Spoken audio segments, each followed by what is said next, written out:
All right. This is about politics again. I know I've been trying to avoid doing too many political issues, but it's the political season. We're coming into the 2020 election. We're going into the primaries, and let me just make a few quick comments about where my position is. And my position is that I right now I think I'm in for Bernie Sanders. Now I was leaning toward Elizabeth Warren a little bit earlier, but you got to go with the best chance. And I think Bernie's got Elizabeth on the run. She doesn't really care that much. She's going to go back and work in the Senate again and probably back Bernie Sanders big time when the time comes. But yeah, we're looking at something that I will have to defend because there's so many people. I'm not even going to talk about Republican people because I've never voted for a Republican. I completely disagree with their philosophy. I think working class people who vote for Republicans, I've told you what I thought of them. But I'm talking about the Chris Matthews and the MSNBC crowd and the, James Carville and Hillary Clinton and all those people.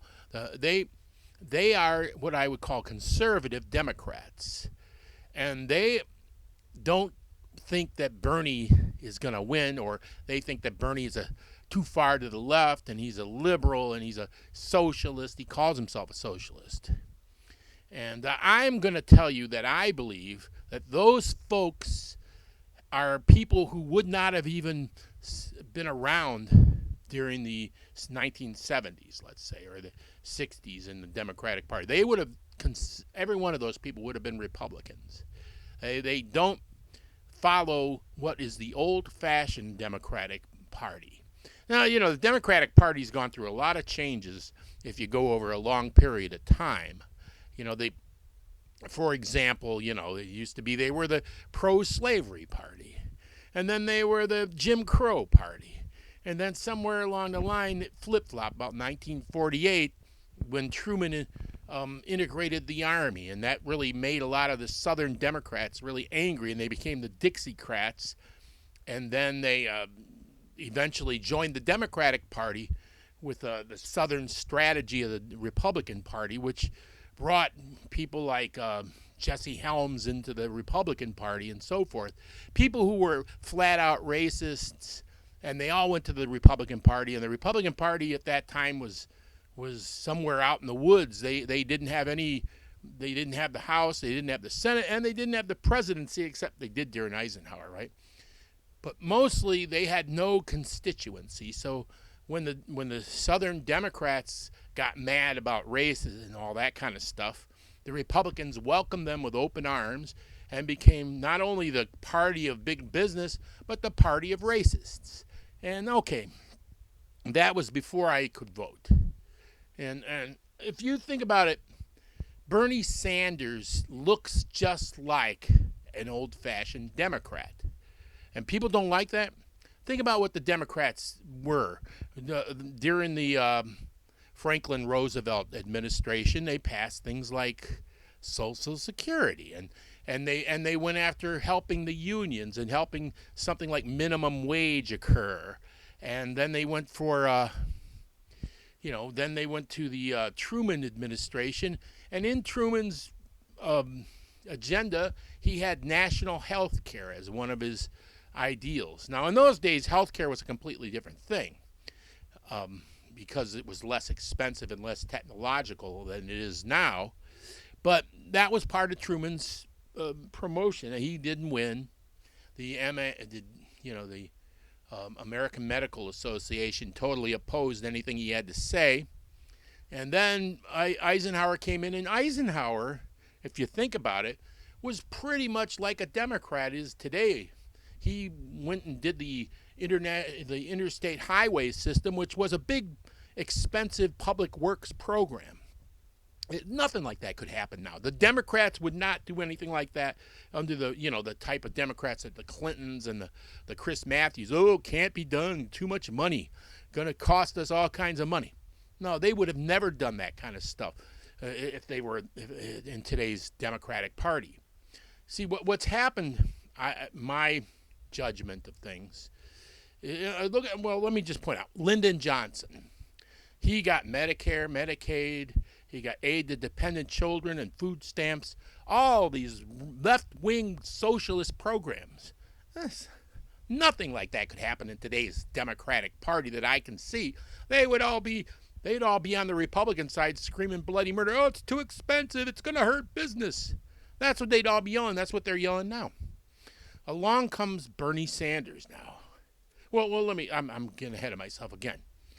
Then in 1968, I think was a sea change, and that was when, there were race riots in '67 especially, and there was assassinations, and the country was in somewhat of an upheaval. The Vietnam War had all the young people mad, and the people shifted to the right. They voted for Richard Nixon. And Nixon, he was right right wing in some ways, but you think about this. Nixon was the guy who signed the Environmental Protection Agency law into effect. You think that something like that could happen today? The Environmental Protection Agency could start up today under the current political leadership that we have in the Congress? No way. Matter of fact, right now, Donald Trump is trying to destroy the Environmental Protection Agency, and he's destroying everything environmental that he can get his hands on. His New York hands. His son goes out big game hunting and shooting rhinoceroses and stuff. I mean, there's nothing like that could ever exist under the current political climate, and that includes the current Democratic people who are in power. You don't think that the Environmental Protection Agency could have ever been created under a Hillary Clinton presidency. No way. No way. That's too far to the left for her by far. So my point is, they moved the entire country to the right. And it's been done diabolically by the billionaires and the millionaires. They gradually cut the taxes, cut the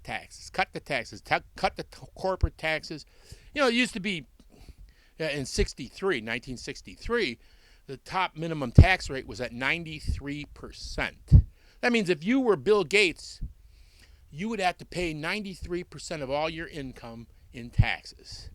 And they cut just recently, they cut the corporate tax rate from 36% to 21%, which is, and then they're talking about cutting it even lower. And now we can't understand why there's a big deficit, and we can't understand why we can't afford to send kids to school anymore, and we can't afford to help people with their health. We want to cut Social Security, and we want to cut Medicare. Well, Bernie Sanders, in my opinion, is an old-fashioned Democrat. He's no more radical in any way than Lyndon Johnson ever was. He's no more radical in any way than Hubert Humphrey was. People, for some reason, have been led down this primrose path that if we help the rich people, they're going to help us. And, I think that's a sucker's play there. You're a sucker if you fall for that stupid play. I know they say, well, we're going to drive businesses out of America if we raise corporate taxes. Where are they going to go? China? You think they'll go to China? You think they'll go to India? No, they're not going to. No. We have to have a little more confidence about the quality of our country. This is one of the things that the Republicans and the conservative Democrats have done. They have told everybody that we can't do anything anymore. Everybody will lose all our businesses. They'll all move overseas. Well, if those guys like Bezos and Bill Gates and whoever, the Koch brothers, if they want to all go to China, if they all want to go to India, don't let the door hit you on the ass on the way out. That's what I have to say. We don't need those people, really. That's a big lie that they're telling you. Bernie Sanders says that we can have a national health care plan, and let me explain real quickly. We can, and it will save money. Let me explain to anybody who hasn't really considered this before. But the United States of America right now has a lot of national health care paid for by the government. And what is health insurance? What is insurance of any kind? They're bookies. That's basically what they are. They're taking bets and they're paying off. What they want is they want to even it on both sides, of course, but not in this case. Well, what a bookie is he takes a bet, and he bets you that you're going to stay healthy, and you pay him and bet him that you're going to get sick. And when you get sick and you had a big doctor bill, then you get paid for, then you win the bet, right? But the insurance companies are betting that you're going to stay healthy. Now, what happened a few years back, the insurance company said, we're not going to take these bets because these old people, they're not a good bet. They're going to get sick. They're going to say, and also these injured veterans, they're not going to, we're not taking that bet either because they're injured already. They're already need all kinds of medical assistance. And then, of course, the poor people is another one. So we're not going to take a lot of, they have bad diets. They don't take care of themselves. We'll just take the bets of the healthy, young, working people. And they've been taking those bets. And the government has assumed all the bad bets. With Medicare, they take all the old people. With Medicaid, they take the people who are in nursing homes and the poorest people who don't take care of themselves. And with the Veterans Administration, these are people who come back from the war already damaged, and they're always going to need health care. So the government says, well, we'll take all those bad bets, which is a loser. But the insurance companies take all the good bets, the young, working, healthy people, and they say, we'll cover those people. And they're making a nice profit doing that because those are all good bets. So here's the concept that I'm talking when Bernie talks about Medicare for all and all that. Medicare for all and all that means that we will be able to take the good bets as well, not just the bad bets. So, because old people, who gets sick more than old people? Eventually you're going to die. You're going to get sick before you die. And the Medicaid is like the people who go into nursing homes. It's nothing but an expense.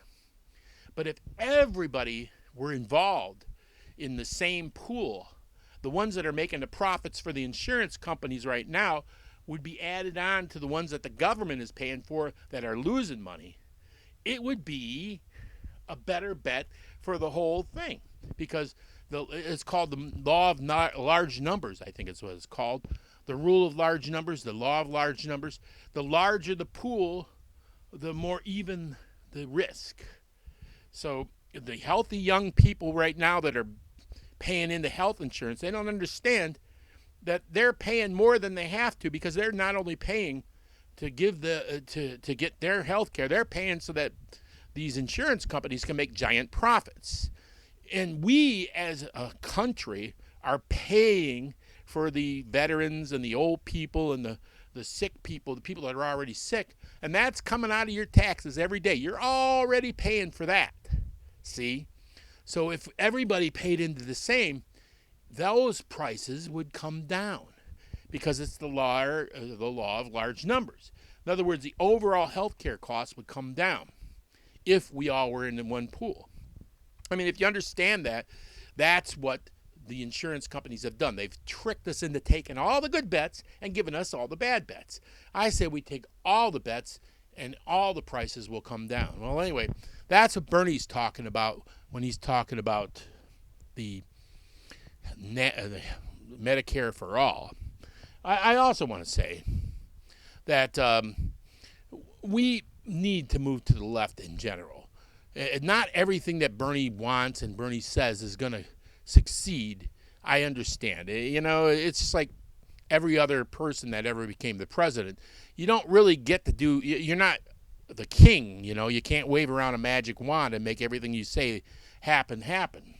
But nevertheless, we need to start voting in more Democrats into the Senate as well. Take back the United States. Take back the United States. We should not be the Republican and right-wing Democrat can't-do people. We need to be the can-do people again. Thank you.